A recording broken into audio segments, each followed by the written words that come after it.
Comenzamos nuestra entrevista con el candidato del Partido Popular, presidente del Gobierno en funciones, Mariano Rajoy. Ya nos daba esa primera pista, cree que espera que haya acuerdo de gobierno pronto. Insiste en que después de las elecciones, sobre todo si se repiten los resultados, va a ofrecer de nuevo la gran coalición. ¿Cómo va a convencer al Partido Socialista?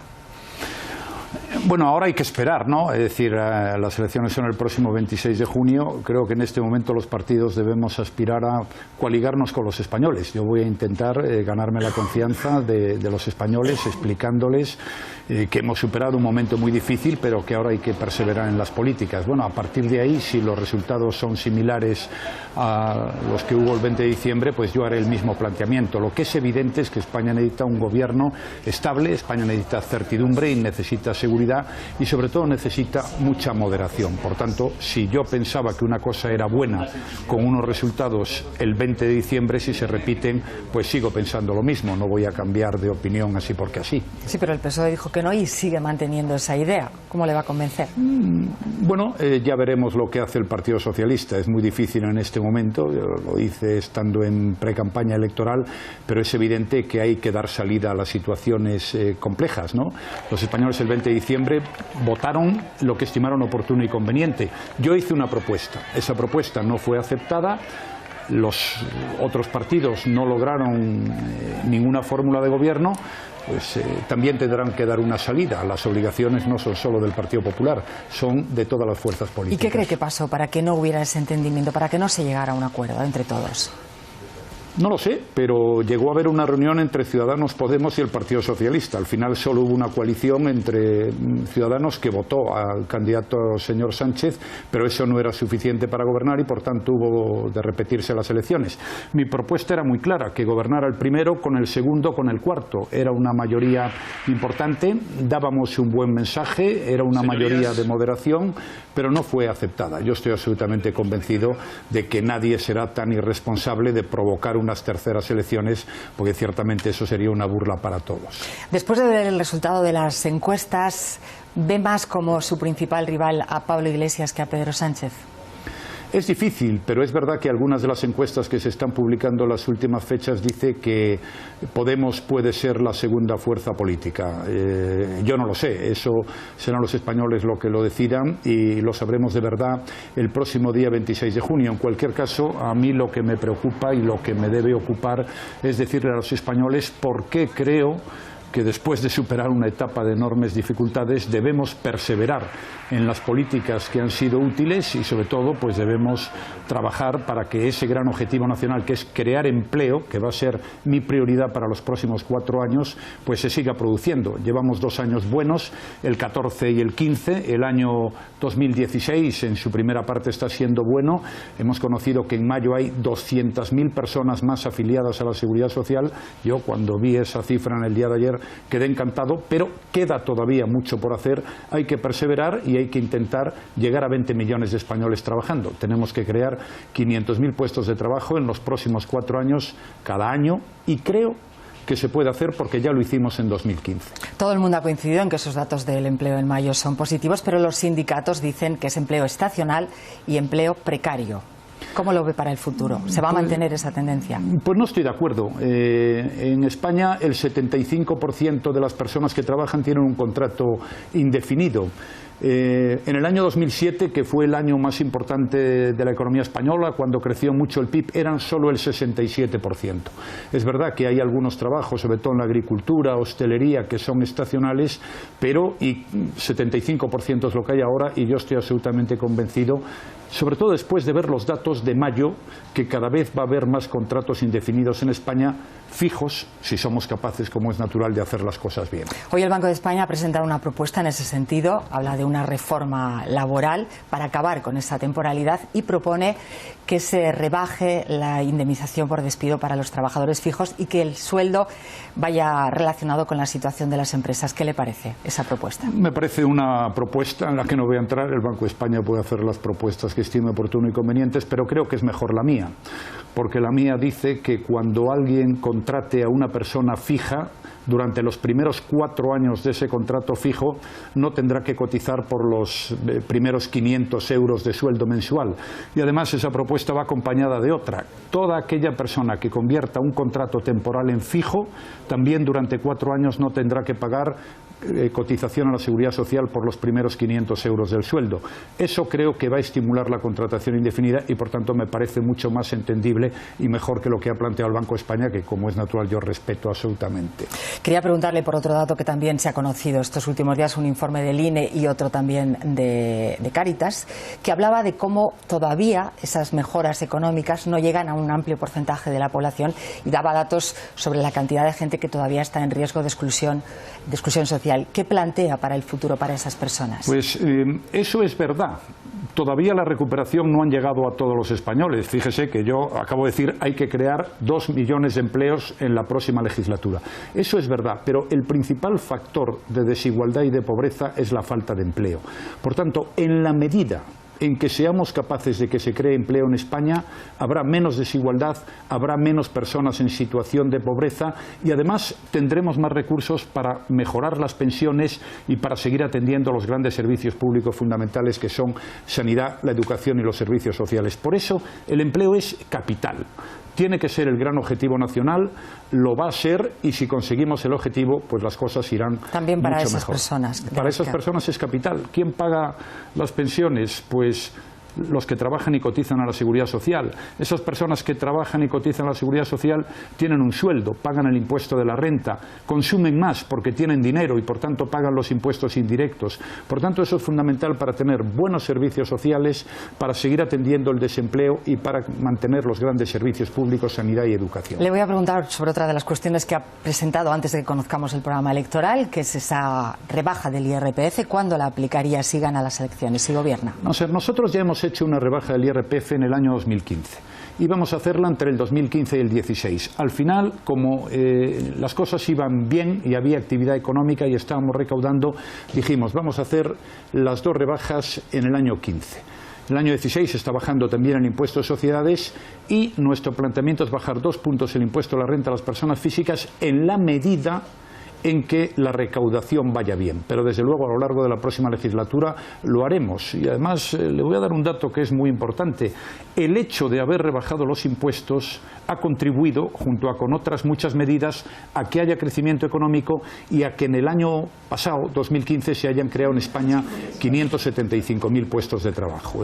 Han influido muchas cosas, pero una de ellas ha sido esa. Eso quiere decir que no hay una fecha. Hoy me parecía, leyendo la prensa por las declaraciones de Cristóbal Montoro, que podría ser a comienzos del año que viene. No está cerrada. No existe el compromiso de hacerlo ya. No hay el compromiso de hacerlo ya, pero sí hay el compromiso de hacerlo como lo hicimos en el año 2015. ¿Es compatible esa rebaja del IRPF con el cumplimiento del déficit? Porque Bruselas además pide un ajuste de 8.000 millones de euros. Bueno, es absolutamente compatible. Es decir, aquí de lo que se trata, que es lo que hemos hecho.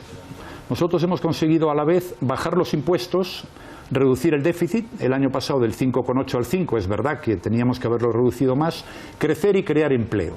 Es decir, que las cosas bien hechas pues permiten hacer esas 4 cosas: bajar impuestos, reducir el déficit, crecer y crear puestos de trabajo. Yo creo que es compatible. Ahora tenemos que reducir el déficit, hemos negociado una nueva senda con la Comisión Europea, pero creo que a lo largo de esta legislatura se pueden volver a bajar los impuestos y lo más importante es crecer y crear empleo. Al final esa es la clave. Lo demás son instrumentos. El objetivo es el empleo.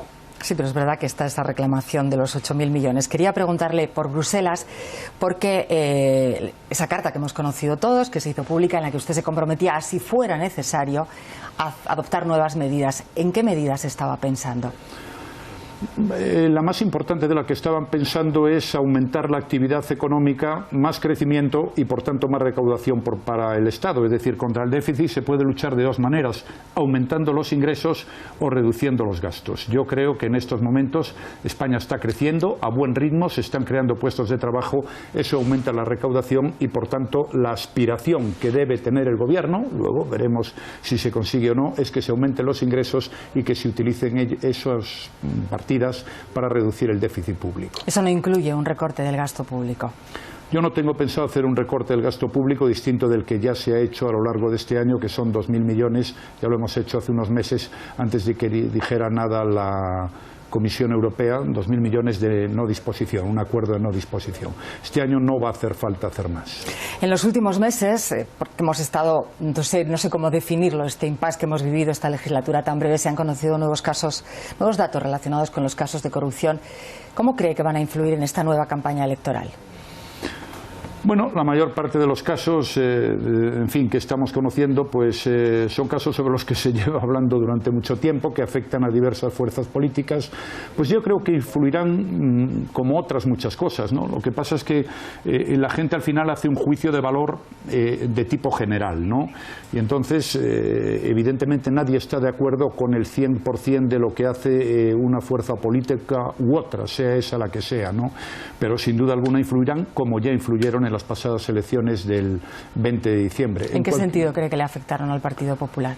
Bueno, el Partido Popular le ha tocado gobernar en la época donde era más difícil en las últimas décadas en España. Nosotros vivimos una crisis económica monumental. La primera vez desde nunca que España estuvo a punto de quebrar y que España estuvo a punto de un rescate de las instituciones europeas. Bueno, eso obligó a tomar decisiones difíciles, decisiones complejas. Mucha gente había perdido su puesto de trabajo. Nuestros 2 primeros años, el año 12 y el año 13, fueron muy difíciles. Pero por eso yo ahora digo, oiga, ahora sí que podemos mirar el futuro con optimismo. Es decir, se ha demostrado que la política de reformas, la política de control del gasto es útil, y por eso le digo, se han creado mucho trabajo en los últimos tiempos, empieza a aumentar los contratos fijos, bueno, y ahora vamos a ver si en los próximos 4 años podemos crear esos 2 millones de puestos de trabajo. Junto a eso usted también ha dicho que efectivamente pesaban esos casos de corrupción. Sí, han pesado muchas cosas. Evidentemente. Vamos a volver un poco a hablar de los pactos, porque es verdad que es una de las cuestiones que está planteada en esta nueva etapa electoral, porque va a pesar mucho en el futuro. Hemos tenido aquí, además, en este telediario a los representantes de Convergencia y de Esquerra, y los dos han insistido en que tienen un punto que es el que ellos ofrecen para empezar a hablar, que es el referéndum en Cataluña. Yo no voy a hacer ni a permitir por 2 razones. Una, porque no creo en ello. Yo creo en la unidad de España, creo en mi país, ¿no? Pero segundo, porque no lo permite la ley. Es decir, hay algunas cosas que es mejor dejar claras. La unidad de España es algo que corresponde a todos los españoles, no solo a una parte de los españoles. La igualdad entre todos los españoles, sean quienes sean, vivan donde vivan, hagan lo que hagan y piensen como piensen, es un principio constitucional que yo voy a defender. Y la soberanía nacional, es decir, lo que sea España lo decidimos entre todos, hayamos nacido donde hayamos nacido, es algo sobre lo cual solo pueden disponer los españoles, y yo estaré a favor siempre de eso. A partir de ahí, creo que debemos hablar, creo que podemos hablar, creo que hay margen para el entendimiento, pero insisto, yo voy a defender la soberanía nacional y la igualdad de los españoles siempre. ¿Cómo interpreta esas declaraciones de José María Aznar diciendo que hay que hacer todos los sacrificios personales necesarios para formar gobierno? Bueno, los expresidentes del gobierno hablan cuando lo estiman oportuno y conveniente, y de todas las opiniones pues son importantes y hay que tenerlas en cuenta, como hago con todos los demás. Si fuera necesario, a favor de la gobernabilidad, para evitar unas terceras elecciones, ¿estaría dispuesto a tomar una decisión personal? ¿Se lo plantearía? Yo estaré dispuesto siempre a tomar las decisiones que el pueblo español decida. Es decir, si el pueblo español decide que un determinado partido con un determinado candidato es la primera fuerza política, creo que hay que respetar al pueblo español. A veces uno se sorprende de que gente que no se ha presentado a elecciones o con votos viene luego a enmendarle la plana a los españoles. Yo no lo haré nunca. Siempre he dicho que debería gobernar el más votado, lo he dicho en elecciones municipales, en autonómicas, y también lo voy a decir en elecciones generales, porque uno de los principios básicos de la democracia es respetar la voluntad de la gente, aunque a algunas personas pueda no gustarle, pero así son las cosas. En estos momentos está José Luis Rodríguez Zapatero en Venezuela, ha estado también el expresidente Felipe González, hemos visto a Albert Rivera. El Consejo de Ministros trató la situación de los trabajadores españoles en Venezuela para mejorarles el sueldo. ¿Por qué se ha colado Venezuela en la campaña electoral? En la pre-campaña, en este caso. Yo tengo que decir que yo no la he metido a Venezuela en la campaña electoral ni en la preelectoral, porque es que yo llevo mucho tiempo ocupándome de Venezuela. Soy el primer jefe de gobierno del mundo que he recibido a la mujer de Leopoldo López, que está en la cárcel injustamente sin haber hecho absolutamente nada. Es decir, me parece una verdadera atrocidad. Lo que está pasando el pueblo venezolano me parece dramático. Hay allí muchos españoles, sobre todo canarios, gallegos, pero de todas partes, y yo llevo ya mucho tiempo pues recibiendo las caricias, entre comillas, del señor Maduro. Yo no he hecho campaña electoral de esto, lo que he hecho es cumplir como una obligación como presidente del Gobierno de España. Quiero para los venezolanos lo mismo que para los españoles: democracia, libertad, derechos humanos y progreso económico y social. Y llevo 4 años así. Quiero preguntarle por una de las imágenes de la campaña electoral anterior, ese joven que le agredió en Pontevedra. Hoy se ha conocido la sentencia, le han condenado a 2 años en un centro de menores porque tiene 17 años. No sé si quiere hacer algún comentario sobre... Bueno, yo no le acusé, a mí me criticaron por no acusarle. Creo que bastante penitencia lleva con lo que ha hecho.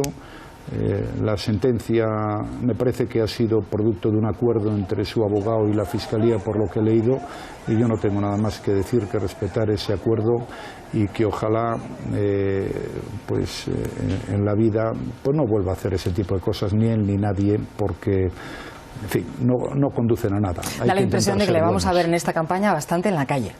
Sí, yo siempre he hecho mis campañas en la calle, otros las hacen en otros sitios. Yo en la calle. Muy bien. Le quería preguntar, mañana presentan el programa electoral el Partido Popular en Barcelona. ¿Va a haber alguna sorpresa? No. Es decir, yo ya he presentado un programa electoral hace 4 o 5 meses. Si yo ahora saliera con conejos de la chistera, la gente podría pensar que yo era un impostor, y no lo soy. Con absoluta franqueza, el gran objetivo va a ser el paro, luego va a ser preservar los grandes servicios públicos y nuestro sistema de pensiones, defender la unidad de España y atentos a los derechos y libertades de la gente y a la lucha aquí, fuera de aquí, contra el terrorismo yihadista. Mariano Rajoy, muchísimas gracias por estar con nosotros en el Telediario esta noche. Ha sido un placer, muchas gracias. Y sobre todo pues debemos trabajar para que ese gran objetivo nacional, que es crear empleo, que va a ser mi prioridad para los próximos 4 años, pues se siga produciendo. Llevamos 2 años buenos, el 14 y el 15, el año 2016 en su primera parte está siendo bueno. Hemos conocido que en mayo hay 200.000 personas más afiliadas a la Seguridad Social. Yo cuando vi esa cifra en el día de ayer quedé encantado, pero queda todavía mucho por hacer. Hay que perseverar y hay que intentar llegar a 20 millones de españoles trabajando. Tenemos que crear 500.000 puestos de trabajo en los próximos 4 años cada año, y creo que se puede hacer porque ya lo hicimos en 2015. Todo el mundo ha coincidido en que esos datos del empleo en mayo son positivos, pero los sindicatos dicen que es empleo estacional y empleo precario. ¿Cómo lo ve para el futuro? ¿Se va a mantener esa tendencia? Pues no estoy de acuerdo. En España el 75% de las personas que trabajan tienen un contrato indefinido. En el año 2007, que fue el año más importante de la economía española, cuando creció mucho el PIB, eran solo el 67%. Es verdad que hay algunos trabajos, sobre todo en la agricultura, hostelería, que son estacionales, pero 75% es lo que hay ahora, y yo estoy absolutamente convencido, sobre todo después de ver los datos de mayo, que cada vez va a haber más contratos indefinidos en España, fijos, si somos capaces, como es natural, de hacer las cosas bien. Hoy el Banco de España ha presentado una propuesta en ese sentido, habla de una reforma laboral para acabar con esa temporalidad y propone que se rebaje la indemnización por despido para los trabajadores fijos y que el sueldo vaya relacionado con la situación de las empresas. ¿Qué le parece esa propuesta? Me parece una propuesta en la que no voy a entrar. El Banco de España puede hacer las propuestas que estime oportuno y convenientes, pero creo que es mejor la mía, porque la mía dice que cuando alguien contrate a una persona fija, durante los primeros 4 años de ese contrato fijo no tendrá que cotizar por los primeros 500 euros de sueldo mensual. Y además esa propuesta va acompañada de otra. Toda aquella persona que convierta un contrato temporal en fijo, también durante 4 años no tendrá que pagar cotización a la Seguridad Social por los primeros 500 euros del sueldo. Eso creo que va a estimular la contratación indefinida y por tanto me parece mucho más entendible y mejor que lo que ha planteado el Banco de España, que como es natural yo respeto absolutamente. Quería preguntarle por otro dato que también se ha conocido estos últimos días, un informe del INE y otro también de Cáritas, que hablaba de cómo todavía esas mejoras económicas no llegan a un amplio porcentaje de la población, y daba datos sobre la cantidad de gente que todavía está en riesgo de exclusión social. ¿Qué plantea para el futuro para esas personas? Pues eso es verdad, todavía la recuperación no han llegado a todos los españoles. Fíjese que yo acabo de decir hay que crear 2 millones de empleos en la próxima legislatura. Eso es verdad, pero el principal factor de desigualdad y de pobreza es la falta de empleo. Por tanto, en la medida en que seamos capaces de que se cree empleo en España, habrá menos desigualdad, habrá menos personas en situación de pobreza y además tendremos más recursos para mejorar las pensiones y para seguir atendiendo los grandes servicios públicos fundamentales que son sanidad, la educación y los servicios sociales. Por eso el empleo es capital. Tiene que ser el gran objetivo nacional, lo va a ser y si conseguimos el objetivo, pues las cosas irán también para mucho esas mejor. personas. Para esas personas es capital. ¿Quién paga las pensiones? Pues los que trabajan y cotizan a la Seguridad Social. Esas personas que trabajan y cotizan a la Seguridad Social tienen un sueldo, pagan el impuesto de la renta, consumen más porque tienen dinero y por tanto pagan los impuestos indirectos. Por tanto, eso es fundamental para tener buenos servicios sociales, para seguir atendiendo el desempleo y para mantener los grandes servicios públicos, sanidad y educación. Le voy a preguntar sobre otra de las cuestiones que ha presentado antes de que conozcamos el programa electoral, que es esa rebaja del IRPF. ¿Cuándo la aplicaría si gana las elecciones, si gobierna? No sé, nosotros ya hemos hecho una rebaja del IRPF en el año 2015 y vamos a hacerla entre el 2015 y el 16. Al final, como las cosas iban bien y había actividad económica y estábamos recaudando, dijimos vamos a hacer las dos rebajas en el año 15. El año 16 está bajando también el impuesto de sociedades y nuestro planteamiento es bajar 2 puntos el impuesto a la renta a las personas físicas en la medida en que la recaudación vaya bien. Pero desde luego a lo largo de la próxima legislatura lo haremos. Y además le voy a dar un dato que es muy importante. El hecho de haber rebajado los impuestos ha contribuido, junto a con otras muchas medidas, a que haya crecimiento económico y a que en el año pasado, 2015, se hayan creado en España 575.000 puestos de trabajo.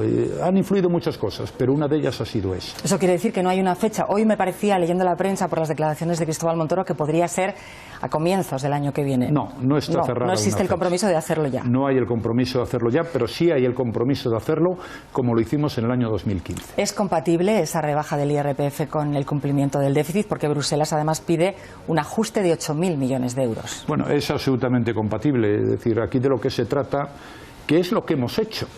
Nosotros hemos conseguido a la vez bajar los impuestos, reducir el déficit, el año pasado del 5,8 al 5, es verdad que teníamos que haberlo reducido más, crecer y crear empleo. Es decir, que las cosas bien hechas pues permiten hacer esas 4 cosas: bajar impuestos, reducir el déficit, crecer y crear puestos de trabajo. Yo creo que es compatible. Ahora tenemos que reducir el déficit, hemos negociado una nueva senda con la Comisión Europea, pero creo que a lo largo de esta legislatura se pueden volver a bajar los impuestos y lo más importante es crecer y crear empleo. Al final esa es la clave. Lo demás son instrumentos. El objetivo es el empleo. Sí, pero es verdad que está esa reclamación de los 8.000 millones. Quería preguntarle por Bruselas, porque esa carta que hemos conocido todos, que se hizo pública, en la que usted se comprometía a, si fuera necesario, a adoptar nuevas medidas. ¿En qué medidas estaba pensando? La más importante de la que estaban pensando es aumentar la actividad económica, más crecimiento y por tanto más recaudación para el Estado. Es decir, contra el déficit se puede luchar de dos maneras: aumentando los ingresos o reduciendo los gastos. Yo creo que en estos momentos España está creciendo a buen ritmo, se están creando puestos de trabajo, eso aumenta la recaudación y por tanto la aspiración que debe tener el Gobierno, luego veremos si se consigue o no, es que se aumenten los ingresos y que se utilicen esos partidos para reducir el déficit público. Eso no incluye un recorte del gasto público. Yo no tengo pensado hacer un recorte del gasto público distinto del que ya se ha hecho a lo largo de este año, que son 2.000 millones. Ya lo hemos hecho hace unos meses, antes de que dijera nada la Comisión Europea, 2.000 millones de no disposición, un acuerdo de no disposición. Este año no va a hacer falta hacer más. En los últimos meses, porque hemos estado, no sé cómo definirlo, este impasse que hemos vivido esta legislatura tan breve, se han conocido nuevos datos relacionados con los casos de corrupción. ¿Cómo cree que van a influir en esta nueva campaña electoral? Bueno, la mayor parte de los casos, en fin, que estamos conociendo, pues son casos sobre los que se lleva hablando durante mucho tiempo, que afectan a diversas fuerzas políticas. Pues yo creo que influirán como otras muchas cosas, ¿no? Lo que pasa es que la gente al final hace un juicio de valor de tipo general, ¿no? Y entonces, evidentemente, nadie está de acuerdo con el 100% de lo que hace una fuerza política u otra, sea esa la que sea, ¿no? Pero sin duda alguna influirán, como ya influyeron en en las pasadas elecciones del 20 de diciembre. ¿En qué sentido cree que le afectaron al Partido Popular? Bueno, el Partido Popular le ha tocado gobernar en la época donde era más difícil en las últimas décadas en España. Nosotros vivimos una crisis económica monumental. La primera vez desde nunca que España estuvo a punto de quebrar y que España estuvo a punto de un rescate de las instituciones europeas. Bueno, eso obligó a tomar decisiones difíciles, decisiones complejas. Mucha gente había perdido su puesto de trabajo. Nuestros dos primeros años, el año 12 y el año 13, fueron muy difíciles.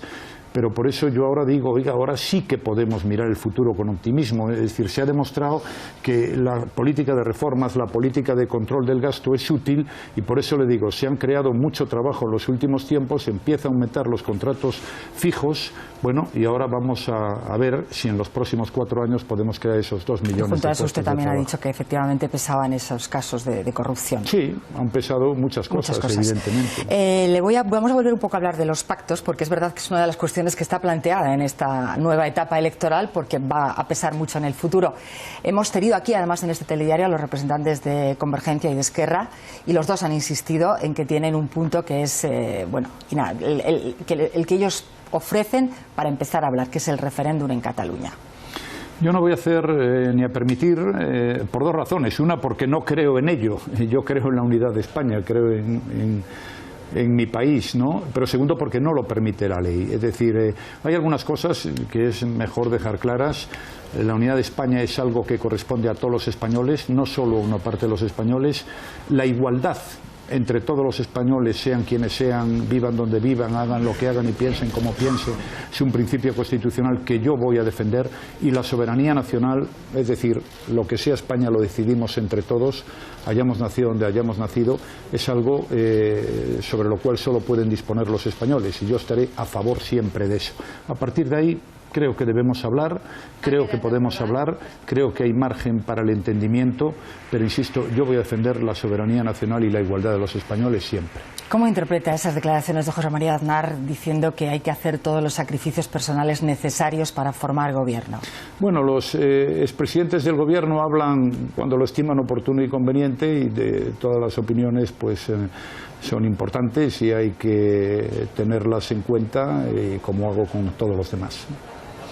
Si fuera necesario, a favor de la gobernabilidad, para evitar unas terceras elecciones, ¿estaría dispuesto a tomar una decisión personal? ¿Se lo plantearía? Yo estaré dispuesto siempre a tomar las decisiones que el pueblo español decida. Es decir, si el pueblo español decide que un determinado partido con un determinado candidato es la primera fuerza política, creo que hay que respetar al pueblo español. A veces uno se sorprende de que gente que no se ha presentado a elecciones o con votos viene luego a enmendarle la plana a los españoles. Yo no lo haré nunca. Siempre he dicho que debería gobernar el más votado, lo he dicho en elecciones municipales, en autonómicas, y también lo voy a decir en elecciones generales, porque uno de los principios básicos de la democracia es respetar la voluntad de la gente, aunque a algunas personas pueda no gustarle, pero así son las cosas.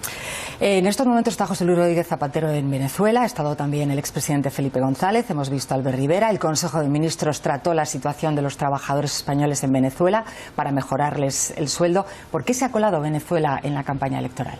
En la pre-campaña, en este caso. Yo tengo que decir que yo no la he metido a Venezuela en la campaña. Comenzamos nuestra entrevista con el candidato del Partido Popular, presidente del Gobierno en funciones, Mariano Rajoy. Ya nos daba esa primera pista, cree que espera que haya acuerdo de gobierno pronto. Insiste en que después de las elecciones, sobre todo si se repiten los resultados, va a ofrecer de nuevo la gran coalición. ¿Cómo va a convencer al Partido Socialista? Bueno, ahora hay que esperar, ¿no? Es decir, las elecciones son el próximo 26 de junio. Creo que en este momento los partidos debemos aspirar a coaligarnos con los españoles. Yo voy a intentar ganarme la confianza de los españoles, explicándoles que hemos superado un momento muy difícil, pero que ahora hay que perseverar en las políticas. Bueno, a partir de ahí, si los resultados son similares a los que hubo el 20 de diciembre, pues yo haré el mismo planteamiento. Lo que es evidente es que España necesita un gobierno estable, España necesita certidumbre y necesita seguridad. tranquilidad y sobre todo necesita mucha moderación. Por tanto, si yo pensaba que una cosa era buena con unos resultados el 20 de diciembre, si se repiten, pues sigo pensando lo mismo, no voy a cambiar de opinión así porque así. Sí, pero el PSOE dijo que no y sigue manteniendo esa idea. ¿Cómo le va a convencer? Bueno, ya veremos lo que hace el Partido Socialista. Es muy difícil en este momento, yo lo hice estando en precampaña electoral, pero es evidente que hay que dar salida a las situaciones complejas, ¿no? Los españoles el 20 de diciembre votaron lo que estimaron oportuno y conveniente. Yo hice una propuesta, esa propuesta no fue aceptada. Los otros partidos no lograron ninguna fórmula de gobierno, pues también tendrán que dar una salida. Las obligaciones no son solo del Partido Popular, son de todas las fuerzas políticas. ¿Y qué cree que pasó para que no hubiera ese entendimiento, para que no se llegara a un acuerdo entre todos? No lo sé, pero llegó a haber una reunión entre Ciudadanos, Podemos y el Partido Socialista. Al final solo hubo una coalición entre Ciudadanos que votó al candidato señor Sánchez, pero eso no era suficiente para gobernar y por tanto hubo de repetirse las elecciones. Mi propuesta era muy clara, que gobernara el primero con el segundo, con el cuarto. Era una mayoría importante, dábamos un buen mensaje, era una mayoría de moderación, pero no fue aceptada. Yo estoy absolutamente convencido de que nadie será tan irresponsable de provocar unas terceras elecciones, porque ciertamente eso sería una burla para todos. Después de ver el resultado de las encuestas, ¿ve más como su principal rival a Pablo Iglesias que a Pedro Sánchez? Es difícil, pero es verdad que algunas de las encuestas que se están publicando en las últimas fechas dice que Podemos puede ser la segunda fuerza política. Yo no lo sé, eso serán los españoles lo que lo decidan y lo sabremos de verdad el próximo día 26 de junio. En cualquier caso, a mí lo que me preocupa y lo que me debe ocupar es decirle a los españoles por qué creo que después de superar una etapa de enormes dificultades debemos perseverar en las políticas que han sido útiles